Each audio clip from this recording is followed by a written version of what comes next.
Bienvenue à toi. Je suis Mademoiselle Maléfique. Tu aimes les histoires flippantes, les creepypastas et l'horreur? Alors tu es au bon endroit. Installe-toi tranquillement auprès du feu. Je serai ta conteuse, celle qui ouvre les portes de l'effroi, juste pour toi. Prends un plaid, un cookie et viens découvrir une nouvelle histoire maléfique.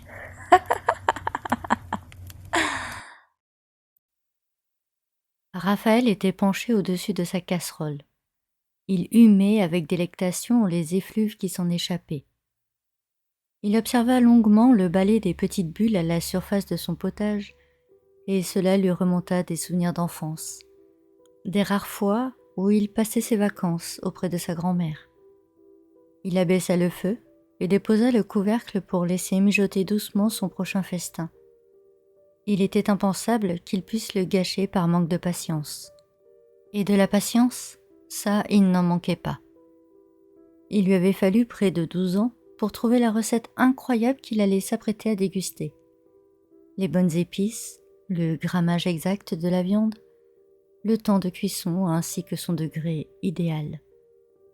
12 ans, presque la moitié de sa vie à lui. Il souriait alors qu'il était déjà en train de disposer son couvert sur la table.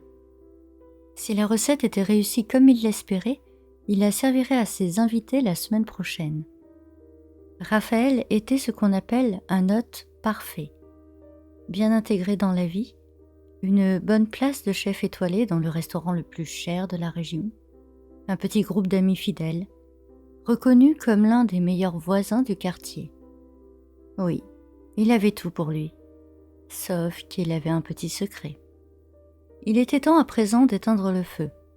Il lui fallait encore une bonne trentaine de minutes à couvert pour laisser les épices s'imprégner totalement. Il regarda la pendule de sa cuisine, suivant des yeux la trotteuse qui n'avançait pas assez vite à son goût. Plus les minutes s'égrenaient, plus il salivait. Enfin, l'heure fut venue et il filtra délicatement la viande et la déposa doucement dans son assiette. Il s'installa, déplia une serviette qu'il déposa sur ses genoux et se servit un verre de Saint-Émilion. La première bouchée le transporta de joie. Des larmes coulaient le long de ses joues alors qu'il dégustait la perfection de son plat.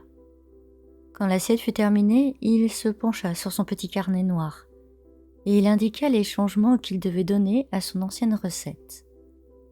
C'est certain à présent. Il pourrait inviter ses amis à dîner la semaine prochaine. Il se leva, débarrassa, nettoya et rangea le reste de sa marmite dans le garde-manger. 4 jours plus tard, Raphaël se promena au marché à la recherche de nouvelles épices, mais c'était un tout autre aliment qu'il trouva. Il était en train de parler à son primeur lorsqu'il aperçut un mouvement dans la ruelle derrière le vendeur. Il se précipita vers la petite rue étroite et y pénétra après avoir vérifié que personne ne faisait attention à lui. Là, dans l'ombre d'une poubelle, il découvrit l'objet de ses convoitises. À vue de nez, à peine plus âgé que 2 ans, la petite chose innocente jeta un regard apeuré à Raphaël. Ce dernier s'agenouilla, lui parla avec douceur et tendit sa main en direction de son futur repas. Ce fut simple de l'attraper, facile de le ramener jusqu'à chez lui. Personne au marché, dans la rue ni dans son quartier ne remarqua Raphaël, qui marchait tranquillement avec sa viande de qualité, comme il aimait l'appeler. Ce soir-là, son repas fut encore une fois un véritable délice. La semaine se termina et il convia 3 de ses amis les plus fidèles à son grand repas de roi. Agnès et Catherine arrivèrent à l'heure dite, comme toujours. Corentin, lui, arriva avec près de 30 minutes de retard, ce qui était devenu une habitude pour le groupe. Si ton repas doit se dérouler à 9 heures, dis à Corentin d'arriver à 8h30. Sinon, ton soufflet sera déjà retombé à l'heure de passer à table. Déduction d'Agnès qui avait tout de suite cerné son ami dès leur première rencontre. Raphaël, donc, avait tout prévu. Le retard, le vin, l'heure du service et la musique d'ambiance. Tout se déroula parfaitement, et quand fut arrivé le moment de se quitter, Agnès s'approcha de Raphaël pour lui susurrer à l'oreille. « Tu me donneras ta recette ? Ce plat est exquis. Quel est ton secret ?» Raphaël lui lança un regard chaleureux et posa un doigt sur sa bouche, pour mieux démontrer à son amie qu'un magicien ne révèle jamais ses secrets. Elle rit et déposa un baiser sur sa joue avant de repartir dans la nuit. Raphaël faisait la vaisselle lorsqu'il ressentit les coups sous ses pieds. Il reposa le verre qu'il avait à la main avant de soupirer. Évidemment, le problème de ne travailler qu'avec des produits frais, c'est les aléas de ces fameuses denrées. Il regarda l'heure, 3 heures du matin. Il écouta attentivement. Mais à part les vibrations dans le plancher, aucun son ne sortait de sa cave. Il décida qu'il s'en occuperait donc demain. Il était bien trop tard pour tenter quoi que ce soit à présent, et la fatigue aurait pu lui faire des maladresses.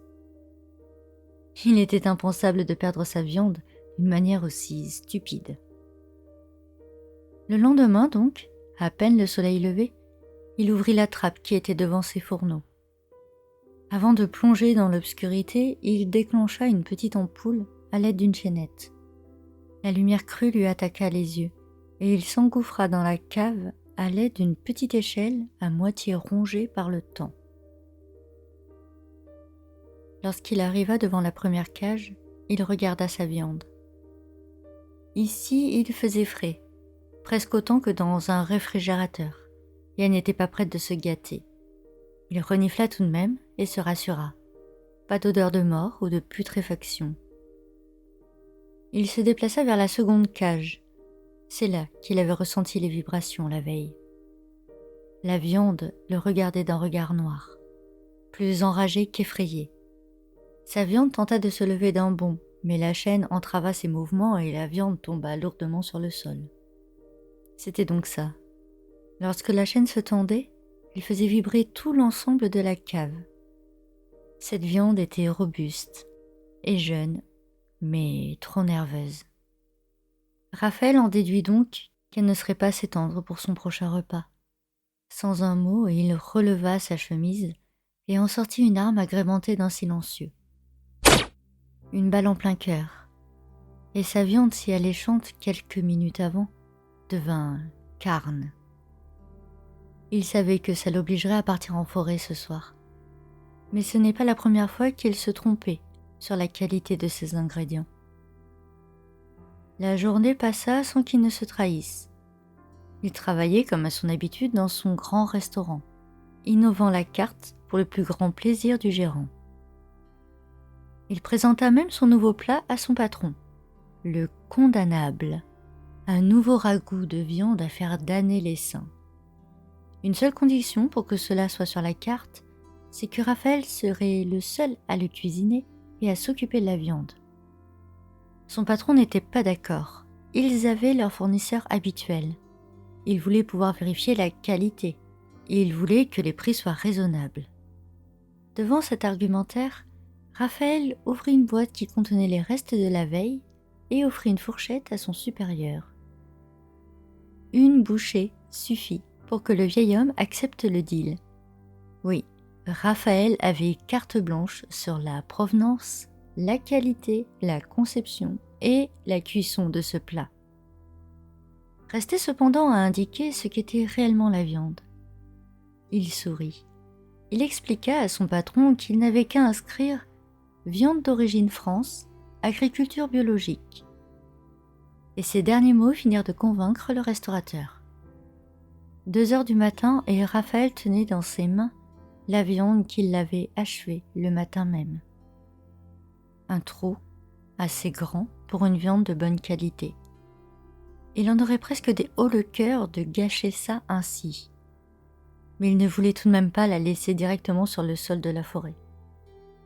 Des animaux auraient pu en faire festin, mais si jamais il en restait après leur passage, cela aurait pu causer pas mal de tort à Raphaël. Une fois son forfait terminé, il se dépêcha de revenir à sa voiture. Il savait qu'il était sur le territoire d'un tueur bien plus terrifiant que lui, mais il ne voulait surtout pas le rencontrer. Il leva les yeux. La chance lui souriait.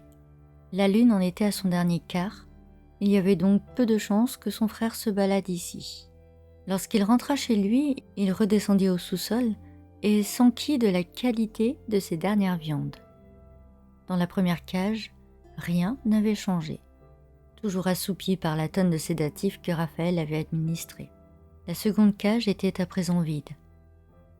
La troisième contenait la viande qu'il avait trouvée dans la ruelle. Elle était sale. Elle s'était fait sur elle et pleurait sans discontinuer, mais la fatigue aidant, les braillements s'étaient transformés en une sorte de couinement inaudible. La quatrième et dernière cage, sa meilleure viande, celle qui avait ravi ses convives et son supérieur. Elle était enchaînée mais ne bougeait pas. Elle semblait dormir. Lorsqu'il s'approcha du verrou, elle releva la tête. Raphaël lui sourit. Celle-là, il l'avait trouvée errante au milieu du centre-ville, en pleine nuit. Elle allait se faire percuter par les voitures quand il réussit à la récupérer de justesse. Il avait dû se faire stratège pour l'approcher. Un peu méfiante, un peu sauvage, il avait quand même trouvé le moyen idéal pour l'attirer. Et aujourd'hui, il pouvait s'en délecter à loisir, tout du moins jusqu'à épuisement des stocks. Le regard qu'elle lançait à Raphaël n'était pas de la colère, de la rage ou de la combativité. Non, c'était de la résignation. Elle avait compris en voyant la seringue alors qu'elle s'installait sur le siège passager. Elle avait compris dès lors qu'elle s'était éveillée dans cet enfer, avec un morceau de cuisse en moins. Elle savait qu'elle ne sortirait jamais d'ici. En tous les cas, pas en vie. Elle tenta de lui parler. « S'il vous plaît, monsieur. Appelez ma maman, elle doit être inquiète. S'il vous plaît, monsieur. » Raphaël n'y prit pas garde. Elle était assez anesthésiée pour ne rien ressentir. Mais ses yeux s'agrandirent tout de même lorsqu'elle vit qu'il entamait sa tendre chair sur les côtes. « Monsieur, s'il vous plaît. » Elle regardait l'homme qui souriait, le regard inspiré et le geste précis. Et là, une autre image lui vint en tête. La petite fille de 11 ans savait qui était cet homme. Elle avait déjà vu des gravures dans ses livres d'enfants quand sa maman l'abordait le soir. C'était l'ogre. L'ogre du petit poussé. L'ogre de Jack et le haricot magique. L'ogre du chat botté. Le monstre mangeur d'enfants. Mangeur de chair humaine. Sous le coup de l'émotion, la petite fille sombra dans une perte de conscience sans peur ni douleur. 2 jours de plus s'écoulèrent et Raphaël reçut des compliments de toutes parts au restaurant. Les clients étaient ravis de son nouveau plat, son patron satisfait du nouveau chiffre d'affaires, et même l'équipe qui mangeait avant le service en raffolait. Il était temps de passer à la cage numéro 3. La petite fille avait commencé à pourrir sur pied. Personne ne semblait s'être aperçu de ce goût de rance qui soulevait le cœur de Raphaël. Lui savait que la viande n'était plus assez fraîche. Ce soir-là, il égorgea l'enfant dans sa cage et creusa un trou dans la forêt. Le trou était bien plus petit que celui de l'adolescent de 15 ans qu'il avait enterré quelques jours plus tôt. Mais la terre était moins meuble, plus dure sous sa pelle. Il transpirait à grosses gouttes. Le temps était compté. Au-dessus de lui, la lune était devenue ronde et il gardait ses sens en alerte. Un bruit de branches, le bruissement des feuilles, un ululement de chouette, tout le faisait sursauter. Demain, il s'occuperait de sa prochaine viande, le petit garçon de 2 ans qui attendait sagement dans la cage numéro 3, nourri de gâteaux et de bonbons. Le gamin avait pris quelques kilos depuis qu'il l'avait croisé dans cette ruelle, ce qui ne serait pas négligeable, avant que la cage numéro 1 ne soit tout à fait prête. Il salivait rien que de penser à ce qu'il attendait avec impatience, maintenant depuis de longs mois. La cage numéro 1. la jeune femme enceinte de jumeaux. De la viande fraîche, qualité supérieure. Il riait tout seul à cette pensée. Il creusait toujours et accélérait de plus belle. La lune était ronde et il savait de quoi était capable son frère. Il creusait frénétiquement, sans s'arrêter. Après tout, le futur était toujours imprévisible et l'avenir parfois farceur. Ce serait dommage de tomber sur lui. Ce qu'ignorait Raphaël, c'est qu'à ce moment précis, une ombre se dressait derrière un arbre et l'observait avec attention. Elle sourit et s'approcha doucement de lui. J'espère que la deuxième partie de cette histoire vous a intrigué. Qui est l'ombre qui attend patiemment dans la forêt? La prochaine fois que vous allez au restaurant, vérifiez par 2 fois la viande qu'il y a dans votre plat. On ne sait jamais, si un certain Raphaël est aux commandes, cela pourrait être un plat délectable mais illégal. J'espère que cette histoire vous a plu. Si c'est le cas, n'hésitez pas à la liker, la commenter et la partager. En attendant, je vous dis à dimanche prochain, même heure et même endroit, pour une nouvelle histoire maléfique.